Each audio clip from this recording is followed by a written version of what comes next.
Mentoring seems to be the hot topic in Toastmasters right now. I signed up for this speaking role over 2 weeks ago with the intent to speak on this very topic. Then I was surprised, yet delighted to hear Dawn give a wonderful speech just last week on the same theme. It seems mentoring seems to really pop up and be more prominent in Toastmasters 2 times a year, and that usually aligns to dues renewals. For many clubs, they're faced with the realization that not all Toastmasters intend to be members for the rest of their lives. I've said this statistic before, and I'll say it again. Most Toastmasters will not renew their membership at their 3-year anniversary. But the upside is, this prompts a lot of clubs to reevaluate and refocus and reignite or initiate for the first time a formal mentoring program. And fellow Toastmasters, that's what I'm here today to talk about. Last September, I joined a second club. I joined it to get in a handful more speeches per year that I couldn't get in this club. Now, that club, over the years, has seen its highs and its lows in terms of membership. But recently, they've worked really hard to develop a strong base of members and have gone out and done a lot of recruiting for new members so they could be eligible for the Distinguished Club Program. But sure enough, dues renewals came around in September and then again in March. They had a really great group of newer members on their roster, but what they weren't prepared for was that natural attrition of Toastmasters who were going to exit. And once again, they were left with less than 20 members. This is a common struggle for smaller clubs. To be eligible to be a distinguished club, generally speaking, you need to have at least 20 paid members for each dues renewals. In larger clubs like ours, even though we've had smaller meetings the last couple of weeks, we still have a large membership. We don't see or feel that effect that much. We still come here, we're able to fill all of our roles. One way or another, we drum up 3 speakers every week, and we bring energy to this room.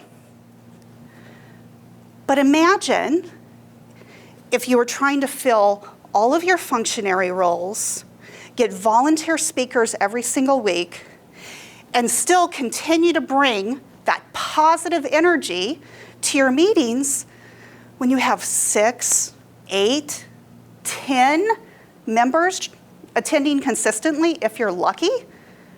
It's really hard, and clubs begin to struggle. Well, the Ahwatukee Chamber Toastmasters, the second club that I joined, did not want to see that happen to them again, because they had gone through that in the past. Their VP of Education took it upon herself to propose to the club and the officers to roll out a formal mentoring program. And they asked me to lead that program. Now, you're probably saying, what does this have to do with you? Why am I here telling this story? Well, here's the deal.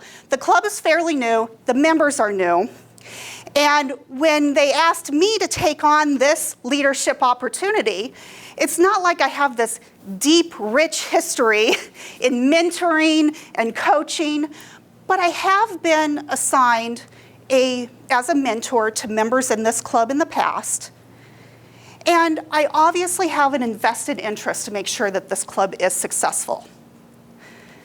So what does every good Toastmaster do when they're asked to volunteer in a leadership role in the club?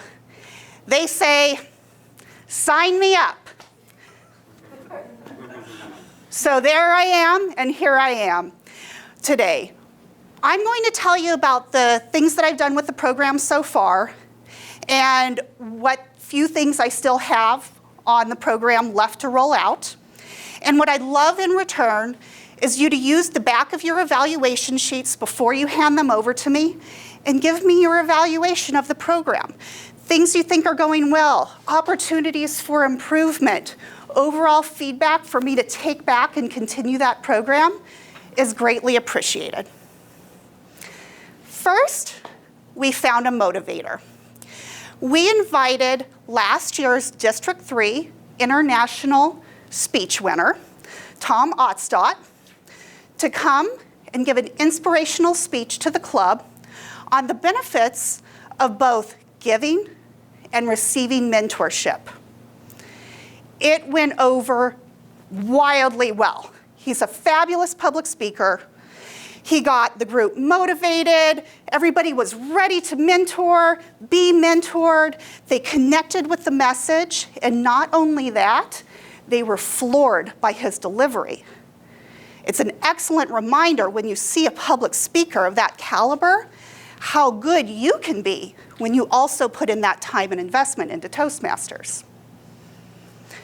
Second, I took our club roster and I segmented it into two different groups.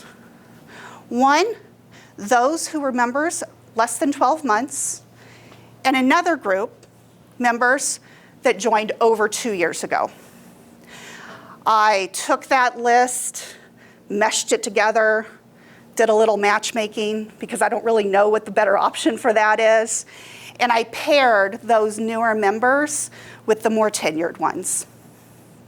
I emailed those tenured members and invited them to be mentors to those mentees, with the expectation that they would stick with that mentee at least once through each role in the meeting, and they would also help them through 2 prepared speeches.